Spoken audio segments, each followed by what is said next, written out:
গান শুনাইতো, আর আজকে ট্রাইব্যুনাল আমাদের দেখতেছি বিচারের নামে ঘুম পাড়ানির গান।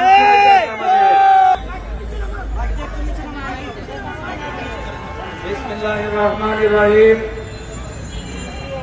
আজকের এই মানববন্ধনে উপস্থিত সম্মানিত শহীদ পরিবারের সদস্যবৃন্দ, সম্মানিত সুধীবৃন্দ এবং আমার সামনে উপবিষ্ট প্রিয় সাংবাদিক ভাইয়েরা, সবাইকে আমার আন্তরিক সালাম, অভিনন্দন। আসসালামু আলাইকুম।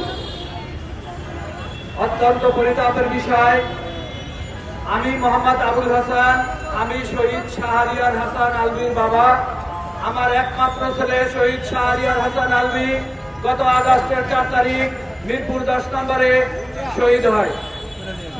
আজকে আমরা কত হতভাগা পিতামাতা, একটু চিন্তা করলেই আপনারা বুঝতে পারবেন যে আজকে আমি আমার একমাত্র সন্তানকে হারিয়েছি এই দেশকে স্বাধীন করার জন্য। আমার যে সন্তানেরা শহীদ হয়েছে তাদের জন্য আজকে আমরা বলতেছি যে আমরা স্বাধীন, এবং আমরা স্বাধীনভাবে আজকে একটা স্বৈরাচার সরকারের অপসারণ ঘটিয়ে আমরা আজকে স্বাধীনভাবে এই বাঙালি জাতি দ্বিতীয় স্বাধীনতা পেয়েছি। কিন্তু আমার সন্তানরা আজকে দেশকে স্বাধীন করলো, আর আমাদের সন্তানদের বিচারের জন্য আজকে আমাদের রাস্তায় নামতে হচ্ছে। আমরা অত্যন্ত কলঙ্কিত জাতি যে আজকে আমরা বিচারের জন্য আজকে আমাদেরকে মানববন্ধন করতে হচ্ছে। শুধু আজকে যে করেছি আমরা তাই না, আমরা আপনারা দেখেছেন আমরা এই 8টি মাসে কয়েকবার আমরা মানববন্ধন করেছি, প্রেস কনফারেন্স করেছি। আমরা জাতিকে জানাতে চেয়েছি যে শহীদ পরিবার তার ন্যায্য দাবিদার থেকে বঞ্চিত, শহীদদের বিচার হচ্ছে না, বিচার নিয়ে বিভিন্ন রকমের তালবাহনা করতেছে, ট্রাইব্যুনাল নামে বিভিন্ন রকমের রঙ্গমঞ্চ তৈরি করা হয়েছে, আর আমাদেরকে এই রঙ্গমঞ্চতে বিচার হবে।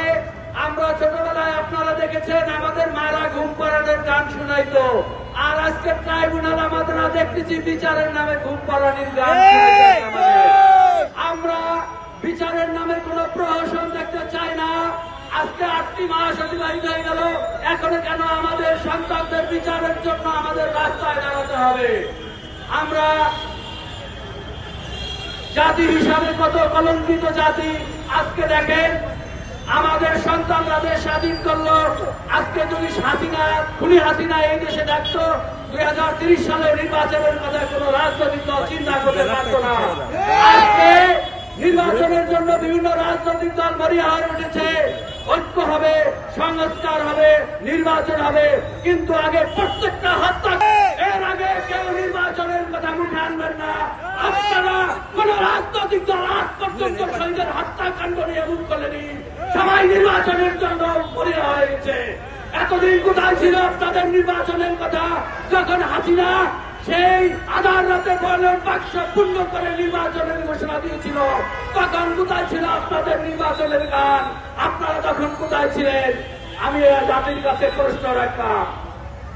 আজকে শহীদের রক্তের উপর বসে এই যে সরকার, আমাদের সরকার শহীদের রক্তের পরে গঠিত সরকার, অথচ আজকে যারা সরকারে আছে আমাদের মাননীয় উপদেষ্টা মন্ডলী, আমি আপনাদেরকে অত্যন্ত শ্রদ্ধা এবং বিনয়ের সাথে বলতে চাই, আপনারা শহীদের রক্তের সাথে বেইমানি করতেছেন।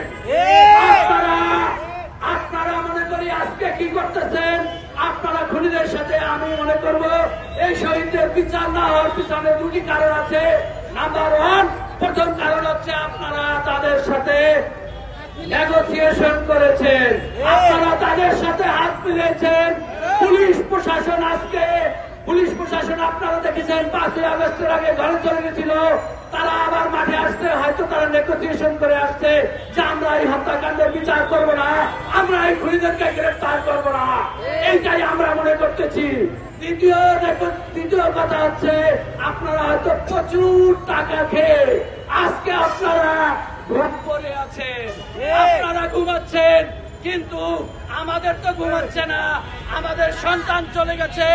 আমরা আজকে প্রত্যেকটা শহীদ পরিবার জামাই মুক্তাসি বিভিন্ন মানসিক যন্ত্রণায় ভুগতেছি আমরা, ঘুমের ওষুধকে ঘুম পাতে পারতেছি না। আর আপনারা আজকে নাকে তেল দিয়ে ঘুমাচ্ছেন।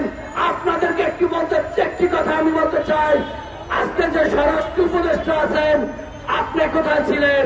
আপনাকে তো আমি কোনদিন আন্দোলনে দেখি নাই। আপনাকে কে স্বরাষ্ট্র উপদেষ্টা বানালো? আমি জাতির কাছে প্রশ্ন রাখলাম। আজকে এই উপদেষ্টা বাণিজ্য করেও আপনারা হাজার হাজার কোটি টাকা কামাই করেছেন। আমার সন্তানরা রক্ত দিল, আর বাণিজ্য করতেছেন আপনারা। আপনাদের এই বাণিজ্য বন্ধ করেন। আমরা আর কোন প্রহসন দেখতে চাই না। আমরা হত্যাকাণ্ডের বিচার না হবে। ঈদের পরে আমরা ঈদের পরে ইনশাল্লাহ আমরা সচিবালয় ঘেরাও দেবো, আমরা ট্রাইব্যুনাল ঘেরাও দেবো। আপনারা কিছুদিন আগে, দু একদিন আগে দেখেছেন ট্রাইব্যুনালের চিফ প্রসিকিউটর তাজুল ইসলাম 1000 কোটি টাকা বাংলাদেশ থেকে পাচার করেছে। উনিও এখন দালালিতে ব্যস্ত আছে। উনি মিডিয়ার সামনে আগে ফেরেস্তার মতো কথা বলতো। আমি মনে করি এই দেশ সব দালালিও হয়ে গেছে। কান্দের সাথে, রক্তের সাথে বেইমানি করতেছে, এই জাতির সাথে বেইমানি করতেছে। আমরা কোন মির্জাফরের স্থান বাংলায় দেখতে চাই না। এতগুলো মায়ের সন্তান জীবন দেয়নি মির্জাফরদের জন্য। আপনারা যেমন খুশি তেমন করে এই দেশকে চালাবেন। আপনাদেরকে একটা হুঁশিয়ারি দিতে চাই, আপনারা আমাদের সরকার, আমাদের এই কাজ করুন, শহীদদের হত্যাকাণ্ডের বিচারে নিশ্চিত করুন। তা না হলে স্বৈরাচার হাসিনাও যেরকম এদেশে আধিপত্য বিস্তার করতে পারেনি, তার অবস্থান কোথায়? এদেশে যারা দুর্নীতি করেছে তারা আজকে কোথায় আছে? আপনারা একটিবার ভেবে দেখুন, আপনাদের জন্য ওই সমস্ত জায়গা অপেক্ষা করছে।